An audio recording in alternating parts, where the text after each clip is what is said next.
ಶಾಲಾ ಮಗುವಿನ ಬ್ಯಾಗಿನ ಒಳಗೆ ಬುಸ್ ಬುಸ್ ನಾಗಪ್ಪ.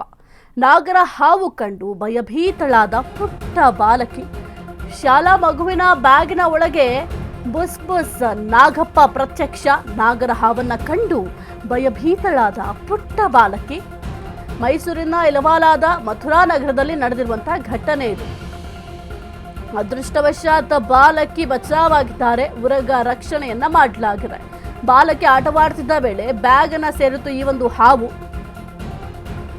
ಹಾವು ಕಂಡು ತಕ್ಷಣ ಬ್ಯಾಗ್ ಅನ್ನು ಎಸೆದಿದ್ದ ಸ್ಥಳೀಯರು. ಶಾಲಾ ಮಗುವಿನ ಬ್ಯಾಗಿನ ಒಳಗೆ ಬುಸ್ ಬುಸ್ ಹಾವು ಪ್ರತ್ಯಕ್ಷ ಆಗಿದೆ. ನಾಗರ ಹಾವನ್ನ ಕಂಡು ಪುಟ್ಟ ಬಾಲಕಿ ಭಯಭೀತಳಾಗಿದ್ಲು. ಮೈಸೂರಿನ ಇಲವಾಲಾದಲ್ಲಿ ಮಥುರಾ ನಗರದಲ್ಲಿ ನಡೆದಿರುವಂತಹ ಘಟನೆ ಇದು.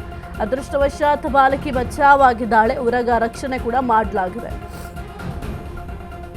ಬಾಲಕಿ ಆಟವಾಡ್ತಿದ್ದ ವೇಳೆ ಬ್ಯಾಗ್ ಅನ್ನ ಸೇರಿತು ಈ ಒಂದು ಹಾವು ಕಂಡು ತಕ್ಷಣ ಸ್ಥಳೀಯರು ಬ್ಯಾಗ್ ಅನ್ನ ಎಸೆದಿದ್ರು.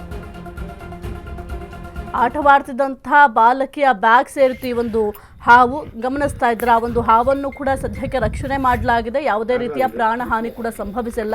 ಆ ಬಾಲಕಿ ಕೂಡ ಸೇಫ್ ಆಗಿದ್ದಾರೆ. ಆ ಒಂದು ಬ್ಯಾಗಿನಲ್ಲಿ ಹಾವನ್ನ ಕಂಡ ತಕ್ಷಣ ಬ್ಯಾಗ್ ಅನ್ನ ಸ್ಥಳೀಯರು ಕಿತ್ತು ಎಸೆದಿದ್ದಾರೆ. ಮೈಸೂರಿನ ಇಲವಾಲಾದ ಮಥುರಾ ನಗರದಲ್ಲಿ ನಡೆದಿರುವಂತಹ ಘಟನೆ ಇದು.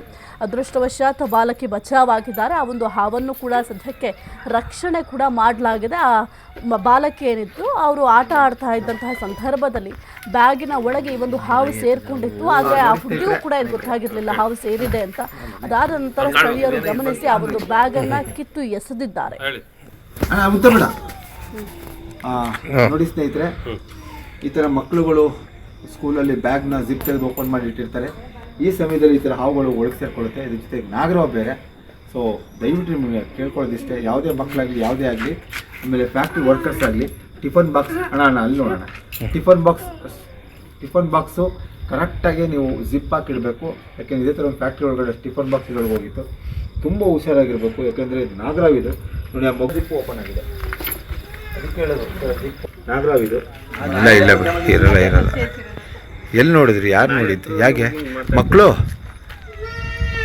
ಬ್ಯಾಗ್ ಹಾಕೊಂಡು ಕಾರಿಂದ ತೆಗೆದು ಹೊರಗಡೆ ಹಾಕಿ. ಓಕೆ. ಅದಕ್ಕೆ ಹೇಳೋದು ಮಕ್ಕಳಿಗೆ ಜಿಪ್ಪು ಕಿಪ್ಪು ಯಾವುದು ಓಪನ್ ಮಾಡಿಬಿಡಿ. ಹಂಗೆ ಸ್ಕೂಲಲ್ಲಿ ಇಡಬೇಕಾದ್ರು, ಬುಕ್ ಇಡಬೇಕಾದ್ರು ಪ್ರತಿಯೊಂದು ಜಿಪ್ಪು ಕ್ಲೋಸ್ ಆಗಿರ್ಬೋದು. ಮೈದಾನದಲ್ಲೇ ಸೇರ್ಕೊಂಡ್ರೆ ಸ್ಕೂಲಲ್ಲಿ ಮೈದಾನದಲ್ಲೇ ಸೇರ್ಕೊಂಡಿರೋದು. ನಿನ್ನ ಹೆಸರೇನು?